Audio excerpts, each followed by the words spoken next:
Hello friends, എല്ലാവർക്കും good morning. അപ്പോൾ ഇന്നത്തെ ഒരു അടിപൊളി വിശേഷത്തിലേക്ക് എല്ലാവർക്കും സ്വാഗതം.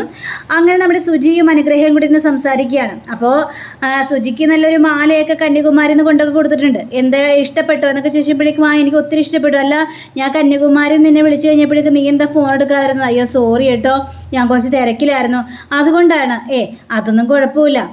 പിന്നെ എന്തൊക്കെയുണ്ട് വിശേഷം എന്നൊക്കെ ഇങ്ങനെ ചോദിക്കുകയാണ്. എന്ത് വിശേഷം, പിന്നെ കുറേ കാര്യങ്ങളൊക്കെ ഉണ്ട് കാണിക്കാനായിട്ടെന്നും പറഞ്ഞുകൊണ്ട് ഇവർ രണ്ടുപേരും കൂടി ഭയങ്കരയേറെ സംസാരം. പിന്നീട് കാണിക്കുന്നത് നമ്മുടെ പ്രിയാമണിയാണ്. അപ്പോൾ പ്രിയാമണിയാണെങ്കിൽ അടുക്കളയിൽ എന്തെങ്കിലുമൊക്കെ ഉണ്ടാക്കണമല്ലോ എന്നൊക്കെ വിചാരിച്ചുകൊണ്ട് ആകെ ടെൻഷൻ അടിച്ച് അങ്ങോട്ടും ഇങ്ങോട്ടും നടക്കുക. ദൈവമേ, കാലത്ത് ഇനി ബ്രേക്ക്ഫാസ്റ്റ് എന്താ ഉണ്ടാക്കണമെന്ന് ആലോചിക്കുമ്പോഴാണല്ലോ കൂടുതൽ ടെൻഷൻ. ഇനി എന്തോ ഉണ്ടാക്കും, എന്തെങ്കിലും ഉണ്ടാക്കിയല്ലേ മതിയാവുള്ളൂ എന്നൊക്കെ ചിന്തിച്ച് ഏതായാലും ഒരു ചായ ഉണ്ടാക്കാം എന്ന് വിചാരിച്ച് ചായ ഉണ്ടാക്കാനായിട്ട് തുടങ്ങാൻ പോകുന്ന സമയത്ത് ദേ ഒരു കോളിംഗ് ബെല്ല്. ധാരാളം ഈ കാലത്ത് തന്നെ. ഇപ്പോൾ വാലോർന്ന് നോക്കി കഴിഞ്ഞപ്പോഴേക്കും ദേ മഹേഷിനെ കണ്ടു കഴിഞ്ഞപ്പോഴേക്കും ഇതാരാണ്? ഞാൻ തന്നെ എന്ന് മഹേഷും പറയാം. അല്ല, എന്താണ് മഹേഷേ അത് രാവിലെ തന്നെ?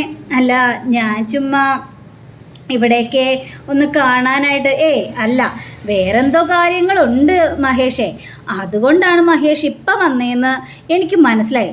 എന്താണ് ഉദ്ദേശം എന്ന് ചോദിച്ചു കഴിഞ്ഞപ്പോഴേക്കും അതെ, ഇഷിതയില്ലേ, ഇഷിത, എനിക്ക് ഇഷിത ഒരു വലിയ സന്തോഷമുള്ള തന്നിരിക്കുന്നു. അത് ശരിയാ. മഹേഷിൻ്റെ മുഖത്ത് നോക്കിക്കഴിഞ്ഞാൽ അറിയാം ആ സന്തോഷം. മുഖത്തെ നല്ല തെളിച്ചം കാണുന്നുണ്ട്. നല്ലൊരു ഐശ്വര്യമുള്ള മുഖമാണ് ഇപ്പം മഹേഷിന് എന്ന് പറയണം. അത് ശരിയാ, ഇതെല്ലാം ഉണ്ടാക്കി തന്നത് ഇഷിതയാണല്ലോ. അപ്പോൾ ഇഷിതയുടെ ആഗ്രഹത്തിനനുസരിച്ച് നമ്മളും എന്തെങ്കിലും ചെയ്യണമല്ലോ. അപ്പോൾ ഇന്നത്തെ ബ്രേക്ക്ഫാസ്റ്റ് ഞാൻ ഉണ്ടാക്കാമെന്ന് വിചാരിച്ചു. അതിനെന്താ, ഫ്രിഡ്ജിൽ എന്താ ഇരിക്കുന്നത്? അല്ല, ഫ്രിഡ്ജിനകത്ത് മാവിരിക്കുന്നുണ്ട്. എങ്കിൽ പിന്നെ അപ്പം ഉണ്ടാക്കും മഹേഷേ. അപ്പമേ ഒരു ചട്ടിയിലേക്ക് ഒഴിച്ചിട്ട് ഇങ്ങനെ കറക്കി എടുത്താൽ മതി. അത് കറക്റ്റ് അപ്പമായി കിട്ടും, അടിപൊളിയായിരിക്കും. അതൊക്കെ അറിയാം, പക്ഷെ കറി എന്താണെന്ന് ആലോചിച്ചിട്ട് ഇഷിതയ്ക്ക് എന്താണ് ഇഷ്ടമുള്ള കറി? ഇഷിതയ്ക്ക് ഇഷ്ടമുള്ള കറിയോ? ഇഷിതയ്ക്ക് ഇഷ്ടമുള്ള കറി തക്കാളി ഫ്രൈയാ. എനിക്കും തക്കാളി ഫ്രൈ ഇഷ്ടമാണ്. ആണോ? എങ്കിൽ പിന്നെ സൂപ്പറല്ലേ, തക്കാളി ഫ്രൈ അങ്ങനെ ഉണ്ടാക്കാൻ നോക്ക്. അതല്ലമ്മേ, ഈ തക്കാളി ഫ്രൈ എങ്ങനെയാണ്? ഉണ്ടാക്കുന്നത് എങ്ങനെയാണെന്നറിയില്ലല്ലേ, എങ്കിൽ പറഞ്ഞുതരാം എന്ന് പറഞ്ഞുകൊണ്ട് നമ്മുടെ പ്രിയാമണി തക്കാളി ഫ്രൈ ഉണ്ടാക്കുന്ന രീതികളൊക്കെ പറഞ്ഞു കൊടുക്കുക. ഇതൊക്കെ കേട്ട് കഴിഞ്ഞപ്പോഴേക്കും മഹേഷിന് ഭയങ്കര സന്തോഷം തോന്നുക. അപ്പോൾ മഹേഷ് ആണെങ്കിൽ ശരി അമ്മേ, താങ്ക് യു അമ്മേ എന്ന് പറഞ്ഞുകൊണ്ട് മഹേഷ് അവിടെ നിന്ന് പോകാനായിട്ട് ശ്രമിച്ചു കഴിഞ്ഞപ്പോഴേക്കും ദേ വരുന്നു നമ്മുടെ ഇഷിത. അപ്പോൾ ഇഷിതയെ കാണാതെ നമ്മുടെ പ്രിയാമണി ആണെങ്കിൽ എന്തെങ്കിലും ഡൗട്ട് ഉണ്ടെങ്കിലേ സോഷ്യൽ മീഡിയയിലൊക്കെ നോക്കിയാൽ മതി കേട്ടോ എന്ന് വെച്ച് പറയുക. അപ്പോൾ ഇഷിത വന്നിട്ട് എന്താ എന്താ എന്താ എന്താ ഇവിടെ? ഒന്നുമില്ല, എന്തോ കാര്യമുണ്ടല്ലോ. അപ്പോൾ മഹേഷ് അവിടെ നിന്ന് പെട്ടെന്ന് സ്ഥലം എടുക്കുകയാണ്. അമ്മേ എന്താന്ന് പറയാമേ? ഒന്നുമില്ല. അല്ല അമ്മ, സോഷ്യൽ മീഡിയ എന്നൊക്കെ പറഞ്ഞല്ലോ, അത് ഞാൻ പാട്ടിൻ്റെ കാര്യം പറഞ്ഞതാ, അല്ലാതെ വേറെ ഒന്നും അല്ലെന്നേ. അമ്മ പാട്ടിൻ്റെ കാര്യം തന്നെയാണ്. മോളെ ഇഷിതേ, ഇങ്ങോട്ട് വന്നേ, ഇവിടെ വന്നിരുന്നേ, ഒരു കാര്യം പറയട്ടെ. എന്താ അമ്മേ? അല്ല, മഹേഷിനെ ഇപ്പോൾ നിൻ്റെ കാര്യത്തിൽ ഒരുപാട് സന്തോഷമുണ്ട്. കാരണം നിൻ്റെ മനസ്സ് മാറിയല്ലോ, നീ ആദ്യേ മകനായിട്ട് അംഗീകരിച്ചല്ലോ. അതൊക്കെ ആലോചിക്കുമ്പോൾ മഹേഷിന് ഒരുപാട് സന്തോഷമുണ്ട് മോളെ. ശരിയമ്മേ, എനിക്ക് ആദ്യം അല്ലെങ്കിൽ എൻ്റെ മകനെ പോലെ തന്നെ ആയിരുന്നു. അവൻ എൻ്റെ ഇഷാദല്ലേ, അവൻ എന്നെ അമ്മയെന്നാണ് വിളിച്ചുകൊണ്ട് നടന്നേച്ചത്. പിന്നെ മഹേഷ് എന്നിൽ നിന്ന് കുറേ കാര്യങ്ങളെല്ലാം മറച്ചു വെച്ചു. സ്വന്തം ഭർത്താവിന് ഒരു മകനുണ്ടെന്ന് അറിഞ്ഞു കഴിയുമ്പോൾ ഏത് പെണ്ണിൻ്റെ മനസ്സിലും ഒരു സങ്കടം ഉണ്ടാവുമല്ലോ. ആ ഒരു സങ്കടമേ എനിക്കും ഉണ്ടായുള്ളൂ. പക്ഷേ മോളെ, രചന ആദ്യമേ വിട്ടു തരുമോ അമ്മേ? കാരണം അവൻ എൻ്റെ മകനാണ്. അവൻ എൻ്റെ അരികിലേക്ക് തന്നെ വരും, എന്നെ തേടി വരും. അതെനിക്ക് ഉറപ്പുള്ള കാര്യം തന്നെയാണ്. മോളെ, എങ്കിൽ മോൾക്ക് ചായ എടുക്കട്ടെ അമ്മ? അമ്മ ചായ മാത്രമല്ല കേട്ടോ, ബ്രേക്ക്ഫാസ്റ്റ് എടുത്തോ. വേണ്ട, ബ്രേക്ക്ഫാസ്റ്റ് എടുത്തൊന്നും കഴിക്കണ്ട. അതെന്താ ബ്രേക്ക്ഫാസ്റ്റ് കഴിച്ചിട്ടുണ്ടെങ്കിൽ? അതെ, അവിടെ 101 നിനക്കിഷ്ടപ്പെട്ട ബ്രേക്ക്ഫാസ്റ്റ് ആയിരിക്കും ഉണ്ടാക്കി വെച്ചിരിക്കുന്നത്. അത് അമ്മയ്ക്ക് എങ്ങനെ അറിയാം? അല്ല, ഊഹിക്കാലോ, അങ്ങനെ ഊഹിച്ച് പറയാലോ. ഇഷ്ടപ്പെട്ട ബ്രേക്ക്ഫാസ്റ്റ് ആയിരിക്കും. നീ ഇപ്പം ചായ മാത്രം കുടിച്ചിട്ട് പോയാൽ മതി എന്നും പറഞ്ഞുകൊണ്ട് പ്രിയാമണി ചായ ഉണ്ടാക്കാനായിട്ട് പോവുക. അപ്പോൾ നമ്മുടെ ഇഷിതയ്ക്ക് ഭയങ്കര ഡൗട്ട്, ഇതിലെന്തൊക്കെയോ കള്ളക്കളി ഉണ്ടല്ലോ, അല്ലെങ്കിൽ അമ്മ ഇങ്ങനെയൊന്നും പറയില്ല എന്നൊക്കെ ചിന്തിച്ച് ഈ സമയം തന്നെ നമ്മുടെ മഹേഷ് ആണെങ്കിൽ അപ്പം ഉണ്ടാക്കുക. അങ്ങനെ അപ്പം ചട്ടിയിലേക്ക് ഒഴിച്ച് ഇങ്ങനെ ഒരു കറക്കണം അല്ലേ. അത് കഴിഞ്ഞിട്ട് തക്കാളി കറി ഉണ്ടാക്കുകയും ചെയ്യാണ്. ഈ സമയം തന്നെ നമ്മുടെ ഇഷിത അനുഗ്രഹെടുത്ത് അതേപോലെ തന്നെ സുജിയുടെ റൂമിലേക്ക് കയറി ചെല്ലുകയാണ്. ഈ റൂം ഇപ്പം കാണാനായിട്ട് അടിപൊളിയാണ്. നേരത്തെ ഇത് വെറും ചവറ് കൂടാരമായിരുന്നു. ദേ ചേച്ചി ചുമ്മാ എന്നെ കളിയാക്കാൻ നിൽക്കരുതേ, അല്ലെങ്കിൽ അമ്മക്ക് ഇത് കേട്ടാൽ മതി, അല്ലെങ്കിലേ പ്രശ്നമാണ്. ചെറിയമ്മ അല്ലെങ്കിൽ എന്നെ കളിയാക്കലാണ് പരിപാടി. ഞാനുള്ള കാര്യം പറഞ്ഞാണ്. ഇപ്പോൾ ഈ റൂമിനൊക്കെ നല്ല നീറ്റുണ്ട്. പിന്നെ എന്തൊക്കെയുണ്ട് വിശേഷങ്ങളെന്നൊക്കെ ചോദിച്ചപ്പോഴേക്കും ചേച്ചി മറ്റേ കാര്യം ചോദിക്ക് ചേച്ചി എന്നൊരു കണ്ണ് വെച്ചൊരു ആംഗ്യം കാണിക്കുകയാണ് നമ്മുടെ സുജി. അപ്പോഴേക്ക് ഇഷിതയാണെങ്കിൽ അതെ അനുഗ്രഹേ, ഞാനൊരു കാര്യം ചോദിക്കട്ടെ, ഈ വിനോദ് വിളിക്കാറുണ്ടോ? വിനോദ് വിളിക്കാറുണ്ട്. ഞാൻ കുറച്ചും കൂടി വിളിച്ചിട്ട് വെച്ചതേ ഉള്ളൂ. വിനോദിനെ കുറിച്ച് എന്താണ് അഭിപ്രായം? നല്ല അഭിപ്രായം തന്നെയാണ്. അവനെനിക്ക് ഒത്തിരി ഇഷ്ടമാണ്. അല്ല അപ്പം അത്രയ്ക്ക് ഇഷ്ടമാണല്ലേ? പിന്നെ അല്ലാതെ ഞങ്ങൾ പണ്ട് തൊട്ടേ ഉള്ള പരിചയമല്ലേ? അല്ല ഒരു ദിവസം വിനോദ് വിളിച്ചില്ലെങ്കിലോ? വിളിച്ചില്ലെങ്കിലേ എൻ്റെ ചങ്ക് കിടന്ന് പെടയും എൻ്റെ ചേച്ചി. എനിക്ക് അതൊട്ടും അംഗീകരിക്കാൻ പറ്റാത്ത കാര്യമാണ്. അല്ല ഈ റിലേഷൻ എന്ന് പറഞ്ഞു കഴിഞ്ഞെങ്കിൽ റൊമാൻറ്റിക് റിലേഷൻ വല്ലതും ആണോ? അങ്ങനെയൊന്നും പറയാനൊന്നും ആയിട്ടില്ല ചേച്ചി.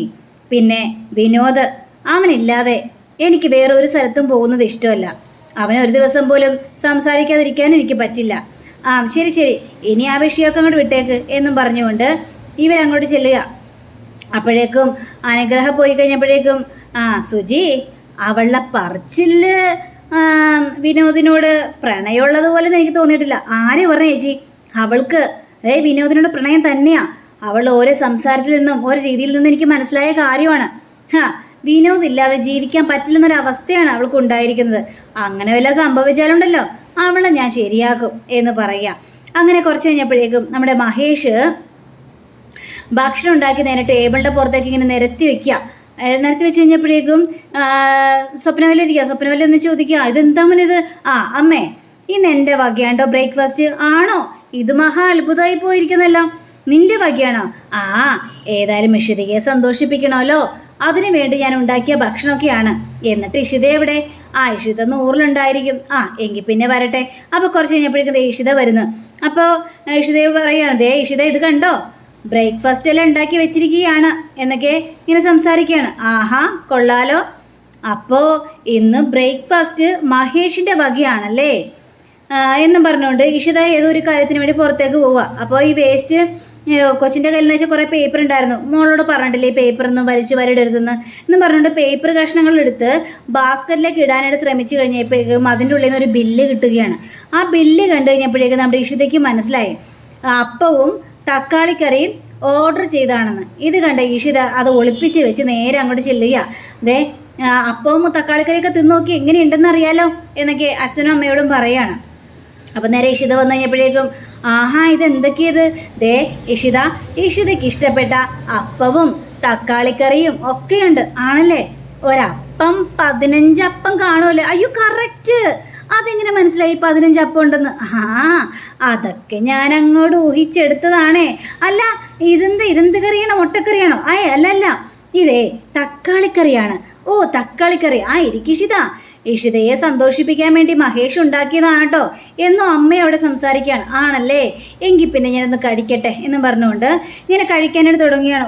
എൻ്റെ ദൈവമേ, എന്താ ഒരു ടേസ്റ്റ്! ഹോട്ടൽ ഫുഡിനേക്കാളും അടിപൊളി. അല്ലെങ്കിൽ വേണ്ട, ഹോട്ടൽ ഫുഡ് പോലെ തന്നെ അടിപൊളി ടേസ്റ്റാണ് എന്നൊക്കെ ഇവിടെ സംസാരിക്കുക.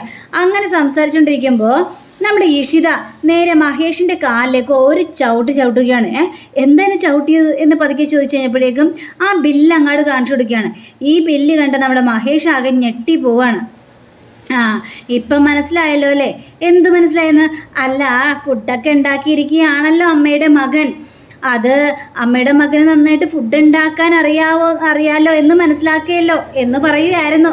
അപ്പം ഇവരുടെ സംസാരം ഇവർക്കൊന്നും മനസ്സിലാവുന്നില്ല. അങ്ങനെ മഹേഷ് ആ അപ്പം ഉണ്ടാക്കിയ കഥയൊന്ന് നോക്കുക. അപ്പം അപ്പം ഉണ്ടാക്കി വെച്ച് കഴിഞ്ഞപ്പോഴേക്ക് തക്കാളിക്കറി രുചിച്ച് നോക്കുകയാണ്. എൻ്റെ ദൈവം, ഇതെന്തൊരു കരിഞ്ഞ് ചൊവ്വയതേ, അപ്പവും കരിഞ്ഞു പോയല്ലോ, ഈ അപ്പം എന്താ ഇങ്ങനെ വരുന്നത് ദൈവമേ എന്ന് പറഞ്ഞുകൊണ്ട് അങ്ങനെ ആലോചിച്ച് ആ അപ്പവും തക്കാളിക്കറിയൊക്കെ ഉണ്ടാക്കിയ കാര്യങ്ങൾ മുഴുവൻ അവിടെ ആലോചിച്ച് കൂട്ടുകയാണ്. അതിനുശേഷം ഇനിയും ഇതേപോലെ അപ്പമൊക്കെ ഓർഡർ ചെയ്യണ്ടേ? എന്ത് ഓർഡർ ചെയ്യണമെന്ന്? അല്ല, ഉണ്ടാക്കണ്ടേ എന്ന് പറഞ്ഞു വന്നതാണ്. അതെ, നാറ്റിക്കരുത് കേട്ടോ എന്ന് മഹേഷ് ഇഷിതയുടെ കാല് പിടിച്ച് പറയാണ്. ഏതായാലും ഇഷിത, നിനക്ക് വേണ്ടി ഇത്രയൊക്കെ മഹേഷ് ഉണ്ടാക്കിയല്ലോ. എൻ്റെ മകൻ നല്ലൊരു പാചകക്കാരനാണെന്ന് ഇപ്പം ശരിക്കും മനസ്സിലായി. ശരിയാ, നല്ലൊരു പാചകക്കാരൻ തന്നെയാ എന്ന് പറഞ്ഞ് കളിയാക്കിയിട്ട് നമ്മുടെ ഇഷിത അവിടെ നിന്ന് പോവാണ്. മഹേഷ് ആണെങ്കിൽ ആകെ ചമ്മി നാണം കെട്ട് വല്ലാത്തൊരവസ്ഥയിൽ ഇങ്ങനെ നിൽക്കുകയും ചെയ്യാണ്. പിന്നീട് കാണിക്കുന്നത് ആകാശും ആ പാർട്ടിക്കാരനും കൂടി നിന്ന് സംസാരിക്കുകയാണ്. ഏതായാലും താൻ പറഞ്ഞ കാര്യങ്ങളൊക്കെ എന്തായടോ? അല്ല, അരുന്ധതി മേഡം ആണ് ഇപ്പോൾ ഒരു പ്രശ്നമായിട്ട് നിൽക്കുന്നത്. ഈ അരുന്ധതി എന്ന് പറഞ്ഞു കഴിഞ്ഞാൽ മഹേഷിൻ്റെ ആളല്ലേ? മഹേഷിൻ്റെ ആൾ തന്നെയാ. ഓ, ഈ മഹേഷിൻ്റെ ഭാര്യയല്ലേ ഡോക്ടർ ഇഷിത? അതെ, ഇഷിതയെ ഇതുവരെയായിട്ടും താഴ്ത്തിറക്കാനായിട്ട് പറ്റിയിട്ടില്ലല്ലേ? ഇല്ലെന്നേ. അവൾ ഓരോ ദിവസം കഴിയും തോറും അഹങ്കരിച്ചുകൊണ്ട് വരിക. അപ്പോഴാണ് പോലീസുകാരൻ അങ്ങോട്ട് വരുന്നത്. പോലീസുകാരൻ വന്നു കഴിഞ്ഞപ്പോഴേക്കും, അതെ സാറേ, ഒരു കാര്യം ഞങ്ങൾ കണ്ടെത്തി. ഈ വിനോദിനെ വിശ്വസിക്കാൻ പറ്റിയില്ല. ഈ വിനോദേ നിങ്ങൾ വിചാരിക്കുന്ന പോലെ ഒരാളല്ല. വിനോദാണ് എല്ലാ പ്രൊട്ടക്ഷനും കൊടുക്കുന്നത് എന്ന് പറയണത്. അനാവശ്യം പറയാൻ നിൽക്കരുത് കേട്ടോ. വിനോദിനെ എനിക്ക് വിശ്വാസമാണ്. നിങ്ങളൊന്ന് മിണ്ടാതിരിക്കേ. അല്ല, ഞാൻ പറഞ്ഞ മുഴുവൻ സത്യം തന്നെയാ. ഈ വിനോദ് മഹേഷിൻ്റെ ബ്രദറാണ് എന്ന് പറയുക. ഇത് കേട്ട് കഴിഞ്ഞപ്പോഴേക്കും ഇവർ രണ്ടുകൂടി ഞെട്ടിപ്പോവുകയാണ്. നീ താൻ എന്തൊക്കെയോടെ പറയുന്നത്? അതേ സാറേ, സത്യം തന്നെയാ. ഇഷിതയില്ലേ, ഇഷിത വിനോദിൻ്റെ ഏട്ടത്തിയുമാണ്. ഇഷിതയെ എല്ലാ പ്രാവശ്യവും സംരക്ഷിച്ചത് അത് വിനോദ് തന്നെയാണെന്നും പറയുകയാണ്. ഇതൊക്കെ കേട്ട് കഴിഞ്ഞപ്പോഴേക്കും ഓഹോ, അപ്പവൻ ഞങ്ങളുടെ അടുത്ത് നിന്ന് തന്നെ ഒന്ന് കളി കാണിക്കുകയാണല്ലേ? അവനിങ്ങോട്ട് വരട്ടെ, അവനോട് തന്നെ ചോദിക്കാമല്ലോ. അങ്ങനെയും പറഞ്ഞുകൊണ്ട് ദേ വിനോദ് വരുന്നു. അപ്പോൾ വിനോദിനെ കണ്ടു കഴിഞ്ഞപ്പോഴേക്കും, വിനോദേ വാ വന്നിരിക്കേ, എന്തൊക്കെയുണ്ടോ? അല്ല, അപ്പോഴേക്ക് ആകാശ് ചോദിക്കുകയാണ്, അല്ല വിനോദേ, വിനോദിൻ്റെ ഫാമിലിയെക്കുറിച്ചൊന്നും എനിക്കറിയില്ല. ഫാമിലിയെക്കുറിച്ച് പറഞ്ഞാൽ കൊള്ളായിരുന്നു. അല്ല, എൻ്റെ ഫാമിലിയെക്കുറിച്ച് താനെന്തിനറിയുന്നത് ആകാശ്? എന്താ, എനിക്ക് പെണ്ണാലോചിക്കുന്നുണ്ടോ എന്ന് ചോദിക്കാം. അപ്പോൾ ഈ പാർട്ടിക്കാരൻ പറയാണ്, ആലോചിക്കുന്നുണ്ടാ, എൻ്റെ മോളെ നിനക്ക് കെട്ടിച്ചേരാനാ? എന്താ പറയടാ, നിൻ്റെ ഫാമിലിയിൽ ആരൊക്കെയുണ്ട് എന്ന് ചോദിക്കുകയാണ്. ഇത് കേട്ട ഉടനെ തന്നെ ആകെ ഒരു വല്ലാത്തൊരവസ്ഥ നിൽക്കുകയാണ് നമ്മുടെ വിനോദ്. അപ്പോൾ അങ്ങനെ കാണിച്ചുകൊണ്ടാണ് ഇന്നത്തെ റിവ്യൂടെ അവസാനിച്ചിരിക്കുന്നത്. അടുത്ത റിവ്യൂവിനെ കാത്തിരിക്കുക, സബ്സ്ക്രൈബ് ചെയ്യുക. എല്ലാവർക്കും നല്ലൊരു ദിനം ആശംസിച്ചുകൊണ്ട് തന്നെ നമസ്കാരം. Thank you. See you. By.